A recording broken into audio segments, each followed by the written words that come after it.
Hi hello guys, welcome back to Aattanayagan sports channel. இந்த வீடியோக்குள்ளே போகிறதுக்கு முன்னாடி நான் ஒன்று சொல்லிடுறி, மக்களின் எழுச்சி நாயன் என்ற பெயரில் பொலிட்டிக்கலை பேஸ் பண்ணி ஒரு புது சேனல் நம்ம உருவாக்க போகிறோம். இந்த சேனலுக்கு எப்படி ஒரு ஆதரவு கொடுத்தீங்களோ அதே மாதிரி அந்த சேனலுக்கு ஆதரவு கொடுத்து சப்ஸ்கிரைப் லைக் பண்ணிட்டு சப்போர்ட் பண்ணுங்கள். நான் டிஸ்கிரிப்ஷன் லிங்க் தரேன், போய் செக் பண்ணி சப்ஸ்கிரைப் பண்ணி வைங்க நண்பா. பிகேஎல் சீசன் 12 ஒவ்வொரு மேட்ச் விறுவிறுப்பாக போயிட்டு இருக்கு. 40 நிமிஷமும் யார் ஜெயிக்க போகிறாங்க, யார் தோக்க போகிறாங்க, அந்த கடைசி நொடிகளில் யார் ஜெயிக்க போகிறாங்க, டை பிரேக் ரூல் வரப்போகுதா வரலையா, கோல்டன் ரைடு வரப்போகுதா வரலையா விறுவிறுப்பாக போய்கிட்டே இருக்கு. ஒவ்வொரு மேட்ச்சு த்ரில்லிங்காகவும் போய்கிட்டே இருக்கு. Tamil Thalaivas versus Patna pirates. இந்த மேட்ச்சில் தமிழ் தலைவாசனி சொதப்புவாங்கன்னு நினச்சி, ஏன்னா தமிழ் தலைவாசனி லாஸ்ட் மேட்ச் பெங்களூர் புல்ஸுக்கு எதிராக ரொம்ப ஒரு மோசமான ஒரு ஆட்டத்தை வெளிப்படுத்தி தோற்று வந்திருப்பாங்க. பட்னா பைரட்ஸ் அணி யூபிஎஸ்க்கு எதிராக டாமினேட் பெர்ஃபார்மன்ஸ் பண்ணி வின் பண்ணியிருப்பாங்க. அதனால் இந்த மேட்ச் தோற்றுருப்பாங்களோ தமிழ் தலைவாசன் நினச்சி, நான் நினச்ச மாதிரி நினச்சி ஃபஸ்ட்டு 10 நிமிஷம் தமிழ் தலைவாசனி சொதப்பிட்டாங்க. பட்னா பைரட்ஸ் அணியில் அயன் சூப்பராக ப்ளே பண்ணி சூப்பர் எல்லாம் போட்டு கொஞ்சம் லீட் எடுத்துகிட்டு போயிட்டாப்புல. அதுக்கப்புறம் நம்ம அடுத்த 30 நிமிஷம் தமிழ் தலைவாசனி வேற மாதிரி பெர்ஃபார்ம் பண்ணாங்க. ரைடிங்லேயும் சரி டிஃபென்ஸ்லேயும் சரி ரெண்டுலேயுமே கலக்குனாங்க. தமிழ் தலைவாசனிக்கு ஒன் ஆஃப் த பெஸ்ட் மேட்சாக இந்த மேட்ச் அமைஞ்சிருக்குன்னு சொல்லலாம். முக்கியமாக அர்ஜுன் தேஸ்வாலுக்கு இந்த match one of the best match அமைஞ்சிடும். ஏன்னா 26 ரைடு பாயிண்ட் எடுத்தாப்புல. நம்ம பட்னா பைரட்ஸ் டிஃபென்ஸ் அப்படியே சுக்குநூறாக உடச்சிக்கிட்டே இருந்தாப்புல. யாராலுமே பிடிக்க முடியல. கடைசி ஒரு ரைடு நினைக்கிறேன் match முடிகிறப்ப மாட்டினாப்புல.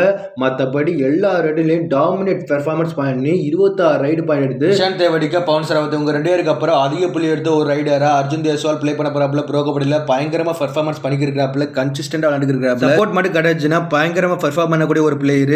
Second raider and third ரைடரா இருந்து தமிழ் தலைவாசனிக்கு யாருமே ஒழுங்காக பெர்ஃபார்ம் பண்ண மாட்டேங்கிறாங்க இந்த சீசன். அதனால தான் தமிழ் தலைவாசனி ஒரு மேட்ச் ஜெயிக்கிறாங்க, ஒரு மேட்ச் தோக்குறாங்க, ஒரு மேட்ச் ஜெயிக்கிறாங்க, ஒரு மேட்ச் தோக்குறாங்க. கன்சிஸ்டன்டே இல்லாமல் ஆடுகிறாங்க தமிழ் தலைவாசனி. நீ அடுத்தடுத்த போட்டிகள் ஜெயிச்சே ஆகணும், இல்லாட்டி எனக்கு தெரிஞ்சு ரொம்ப ரொம்ப கஷ்டப்படுவாங்க பிளே ஆஃப்ல. இந்த சீசன்ல தமிழ் தலைவாசனிக்கு 5 மேட்ச் இருக்கு. அந்த 5 மேட்ச்ல மேக்ஸிமம் 3 மேட்ச் ஜெயிச்சா தான் பிளே போக முடியும், இல்லாட்டி ரொம்ப ரொம்ப கஷ்டப்படுவாங்க. ஏன்னா இந்த சீசன்ல 8 டீம் பிளே போற மாதிரி வச்சிருக்காங்க. இந்த 8 டீம்ல பிளே போக முடியும்னு வைங்களே. இனி எந்த சீசன்லயும் தமிழ் தலைவாசனி பிளே போறதுக்கே ஒரு தகுதி இல்லாத ஒரு டீமா மாறிடுவாங்க. பட் அப்படி நடக்கக்கூடாது. இந்த சீசன்ல எப்படியாவது பிளே போகணும். அதுக்கான ஒரு வாய்ப்பு கிடைச்சிருக்கு பிளேயிங் மேட்ச் விளையாடுறதுக்கு. என்ன செய்ய போறான்னு தெரியல. தமிழ் தலைவாசனி வெயிட் பண்ணி தான் பார்க்கணும். அப்புறம் பட்னா பைரட்ஸுக்கு எதிராக செகண்ட் ரைடரா நரேந்திர கண்டோலா இந்த மேட்ச்ல சூப்பராக ப்ளே பண்ணியிருந்தாப்புல. ஒரு சூப்பர் ரைடு போயிருந்தாப்புல. 2 ரைடில் போய் ஒரு பாயிண்ட் எடுத்துட்டு வந்தாப்புல. முக்கியமான நேரத்தில் நல்ல ஒரு பெர்ஃபார்மன்ஸ் பண்ணியிருந்தாப்புல. இதே பெர்ஃபார்மன்ஸ் அடுத்தடுத்த போட்டியில் காமிக்கணும். முக்கியமாக தமிழ் தலைவாசனி அர்ஜுன் தேஸ்வாலுக்கு செகண்ட் ரைடர் அண்ட் தேர்ட் ரைடரா நல்ல ஒரு சப்போர்ட் கொடுக்கணும். அப்போ தான் பெர்ஃபார்ம் பண்ண முடியும், இல்லாட்டி எனக்கு தெரிஞ்சு ரொம்ப ரொம்ப கஷ்டப்படுவாங்க இந்த சீசனில். அப்புறம் டிஃபென்ஸ் பார்க்க வந்தோம்னா ஸ்டார்டிங்கில் சொதப்பினாலும் போக போக நல்ல ஒரு பெர்ஃபார்மன்ஸ் பண்ண ஆரம்பிச்சிட்டாங்க தமிழ் தலைவாசனோட டிஃபென்ஸு. முக்கியமாக நிதேஷ்குமார் சூப்பராக ப்ளே பண்ணியிருந்தாப்புல. கன்சிஸ்டண்டாக ஆண்டுருக்காப்புல. இந்த சீசனில் 50 பாயிண்ட் எடுத்திருக்காப்புல. நல்ல ஒரு பெர்ஃபார்மன்ஸ் பண்ணிக்கிட்டு இருக்காப்புல. இதே பெர்ஃபார்மன்ஸை அடுத்தடுத்த போட்டிகளில் கன்சிஸ்டண்டாக ஆண்டாப்புலன்னு சூப்பராக இருக்கும். எனக்கு தெரிஞ்சு நிதேஷ்குமார் தான் இந்த சீசனில் defender of the tournament award வாங்குவாப்னு நினைக்கிறேன். ஏன்னா அப்படி ஒரு பெர்ஃபார்மன்ஸ் பண்ணியிருக்காப்புல. அப்புறம் நம்ம தமிழ் தலைவாசனோட கவர் டிஃபெண்டர்ஸை பற்றி நம்ம பேசியே ஆகணும் நண்பா. ஏன்னா சீசன் தமிழ் தலைவாசனுக்கு பிரச்சனையாக இருக்குது கவர் டிஃபென்ஸ் தான். பட் இந்த சீசனில் அது சரியாக இருக்குது. ஒரு மேட்ச்சில் ரோனக் நல்ல ஒரு பெர்ஃபார்மன்ஸ் பண்ணால் ஆஷிஷ் மாலிக் நல்ல ஒரு சப்போர்ட் கொடுக்குறாப்புல, அசிஸ்ட் பண்ணுறாப்புல.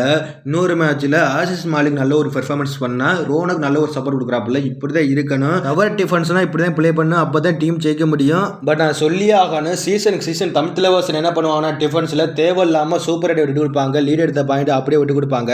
பட் இந்த சீசனில் அப்படி நடக்காது. நல்ல ஒரு பெர்ஃபார்மன்ஸ் பண்ணுவாங்க தமிழ் தலைவாசனி. டிஃபென்ஸில் மிஸ்டேக்லாம் பண்ண மாட்டாங்க, சூப்பர் ரைடெல்லாம் விட்டு கொடுக்க மாட்டாங்கன்னு நினச்சி கடைசியில் அதே தான் பண்ணியிருக்காங்க. ஹரியானா ஸ்டீலர்ஸுக்கு எதிராக லாஸ்ட் 10 நிமிஷம் தமிழ் தலைவாசனி லீடு இருந்தாலும் தேவையில்லாமல் ஒரு 4 பாயிண்ட் கொடுத்தாங்க.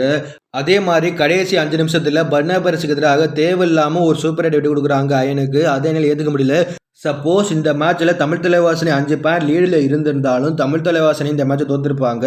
நல்ல வேளை லீட் எடுத்ததுனால தமிழ் தலைவாசனி இந்த மேட்சை வின் பண்ணிட்டாங்க. நீ அடுத்தடுத்த போட்டிகள் என்ன பண்ண போகிறான்னு தெரியல. நெக்ஸ்ட் மேட்ச் ஸ்ட்ராங்கான புனேரி பல்டன் டீமுக்கு எதிராக ப்ளே பண்ண போகிறாங்க தமிழ் தலைவாசனி. என்ன செய்ய போகிறான்னு தெரியல, வெயிட் பண்ணி பார்க்கணும். சரி okay, Patna Pirates versus Tamil தலைவாசனியுடைய மேட்ச் சம்மரியை பார்க்கலாம். ஃபர்ஸ்ட் பட்னா பைரட்ஸ் அணி 31 ரைடு பாயிண்ட் எடுத்திருப்பாங்க. தமிழ் தலைவாசனி 37 ரைடு பாயிண்ட் எடுத்திருப்பாங்க.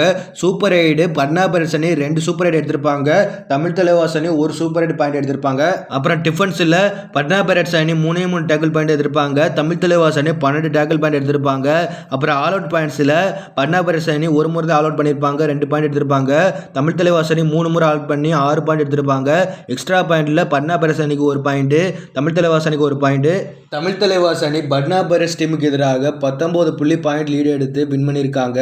அப்புறம் தமிழ் தலைவாஸ் வர்சஸ் பட்னா பைரட்ஸ் மேட்ச்சில் யார் அதிக ரைடு பாயிண்ட் அதிக டிஃபென்ஸ் பாயிண்ட் எடுத்திருக்காங்க எடுத்திருக்காங்கன்னு பார்க்கலாம். ஃபர்ஸ்ட் தமிழ் தலைவாச அணி அர்ஜுன் தேசால் 26 ரைடு பண்ணிருக்காப்புல, ரோனக் ஒரே ஒரு டேக்கிள் பண்ணிருக்காப்புல, ஆஷிஷ் மாலிக் ஹைஃபை போட்டிருக்காப்புல 5 பாயிண்ட் எடுத்திருக்காப்புல. அப்புறம் ஹிமன்ஸ் யாதவ் 3 பாயிண்ட் எடுத்திருக்காப்புல, ரோஹித் பனிவால் 2 பாயிண்ட் எடுத்திருக்காப்புல, அருணந்த பாபு 1 பாயிண்ட் தான் எடுத்திருக்காப்புல, நிதேஷ்குமார் ஒரு ஹைஃபை போட்டு 5 பாயிண்ட் எடுத்திருக்காப்புல. அப்புறம் நரேந்திர கண்டல சூப்பர் சாப்பா ஒரு சூப்பர் ரைடு போட்டு நல்ல ஒரு பெர்ஃபார்மன்ஸ் பண்ணியிருந்தாப்புல, 6 பாயிண்ட் எடுத்திருந்தாப்புல. அப்புறம் பட்னா பைரட்ஸ் அணி பக்கம் வந்தோம்னா அன்கிட் குமார் 14 பாயிண்ட் எடுத்திருக்காப்புல, தீபக் 1 பாயிண்ட் கூட எடுக்கல, பாலாஜியும் 1 பாயிண்ட் எடுக்கல, அயன் 16 பாயிண்ட் எடுத்திருக்காப்புல, சுதாகர் எம் ஒரே ஒரு பாயிண்ட் எடுக்க முடியாது, நவதீப் 2 பாயிண்ட் எடுத்திருக்காப்புல, அன்கிட் 1 பாயிண்ட் எடுத்திருக்காப்புல.